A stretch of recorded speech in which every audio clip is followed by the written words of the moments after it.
प्रमद बर'आबो सासे गुन्दा गारिसो बियो मोनथिबाय बे गुन्दा नारिसो बियो जोङो बेखौ प्रमद बर'नि ब्लगखौ जोंनो नाङा मानगोनां रायजोफोर दिनैनि गुबै टपिकआनो जाहैबाय जोंहा बिटिसिनि चिफ हाग्रामा महिलाफोरा थांनाय बिटिसि इलेक्सननि सिगां सनितपुर डिस्ट्रिक्ट लोगोसे बिश्वनाथ डिस्ट्रिक्टखौ लानानै गोबां बाथ्रा बुंलांदोंमोन दा बिनि सायावनो आं बाथ्रा बुंनो सानदों जोंहा बिटिसिनि चिफ हाग्रामा महिलाफोरजों लोगोसे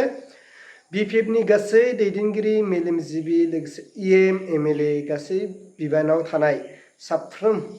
दैदेनगिरिफोरखौ आं खावलायनो सानदों नैबे जोंनि सनितपुर डिस्ट्रिक्ट लोगोसे बिश्वनाथ डिस्ट्रिक्टआव फैनानै जेबायदि बाथ्रा होलांदोंमोन जाय बाथ्राया दिनैसिम जों साफ्रोम रायजो राजाफोरनि गोसोआव दं बेवहाय आं आसा खालामदों जोंहा बिटिसिनि चिफ हाग्रामा महिलारि सारजों लोगोसे बिपिएफनि दैदेनगिरिफ्रा निस्सय खामानिखौ मावनानै दिन्थिफुङो बेखौ जों लुबैदों दा गुबै बाथ्राया बेसो जोंहा बिटिसिनि चिफ हाग्रामा महिलारि सारा जेबायदि बाथ्रा बुंदोंमोन जे थांनाय बिटिसि बा बिटिआरनि चिफ प्रमद बर' सार जे बिथाङा जेबायदि सोसननांगौ सोसननो हाजोबासै जोंनि सनितपुर डिस्ट्रिक्ट लोगोसे बिश्वनाथ डिस्ट्रिक्टनि गंफ्रोमबो न'खरखौ जोंनि बिटिसिआव दा बाखिखौ सोसननो हाबाय बाखिया सोसननो आद्रा थाबावबाय दा बै आद्रा थानायखौ जोंहा बिटिसिनि चिफ हाग्रामा महिलारि सारा थांनाय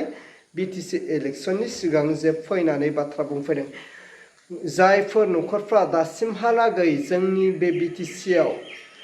बा बिटिआरआव सोसनजायाखै बा हाबसनाखै सब बिथांमोनखौ जोंनि बिपिएफ सरकार फैब्ला सोसननाय जागोन होननानै जोंहा हाग्रामा महिलारि सारा खोथा होलांदोंमोन दा आसा खालामदों जे हाग्रामा महिलारि सारा निस्सय जोंनि सनितपुर डिस्ट्रिक्ट लोगोसे बिश्वनाथ डिस्ट्रिक्टनि गंफ्रोमबो न'खरखौ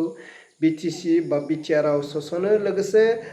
जेबायदि खामानि मावनांगौ बेखौहाय एडभान्सै जाहाथे खामानिखौ मावो जों बेखौ लुबैदों मानो होनोब्ला जेसेबांनो लेट खामानिखौ मावो एसेबांनो रायजो राजाफ्राबो दुखु मोननाय फैयो बेवहाय जों सानदों जे हाग्रामा महिलारि सारजों लोगोसे बिपिएफनि दैदेनगिरिफ्रा जाबायदि मावनांगौ एडभान्सै मावबानो जाबाय जों बेखौ लुबैदों जे हाग्रामा महिलारि सारनि बुंनाय भिडिअ क्लिप्सखौ नोंथांमोना नायनानै लादो लोगोसे मा बाथ्रा बुंलांदोंमोन आरो जोंनि बिपिएफ राजनिति हान्जानि जोंहा हाग्रामा महिलारि सारनि बिपिएफ पार्टी दिकेजुलि हाग्रामा महिलारि बिथां रियन दैमारि सार जोंजों लोगोसे बाहाय दंफैयो जोंनि बिपिएफ राजनिति हान्जानि आजबाद विधानसभा समष्टिनि एमएलए सरन बर' बिथां नोंथांमोना दिनै जोङो थारिख हरनाय बायदियै सम बायदि नोंथांमोना बाहाय बे जथुमाव नुजाफैबाय जोंनि बे मेलखौ जाफुंसार होनायाव सहाय खालामफैबाय आफसोस जागोन माथो बेखौनो बिटिसि होनो आफसोस जागोन सोरबा सोरबा खाथि खाला थानायबा हाब बिसिनासो हनै स्कुला जाबाय हाब बिसिनासो हनै दालाङा जाबाय हाब बिसिनासो सेल्फ हेल्प ग्रुपआ फैसा मोनबाय दासो सिनायदों जोंखौ बिटिसिखौ दासो सिनायदों बेनो बिटिसि बेखौनो होनो बिटिसि बड'लेण्ड टेरिटरियेल काउन्सिल खमथाया बेनो रावनावबो सोंनांगौ गैया मिथिबाय मन्दिर नांगौ मन्दिराव फैसा हरगोन बानायना लाबानो जाबाय मानो दिसपुर मानो दिल्लीले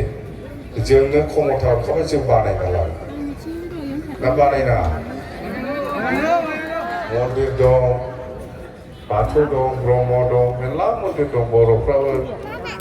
सोरबा सोरबा ख्रिस्टान जाबाय गिर्जा बानायनानै लागोन हरगोन सोरबा सोरबा जयगुरु जादों बिथांमोनाबो बानायनानै लागोन नङा होमबा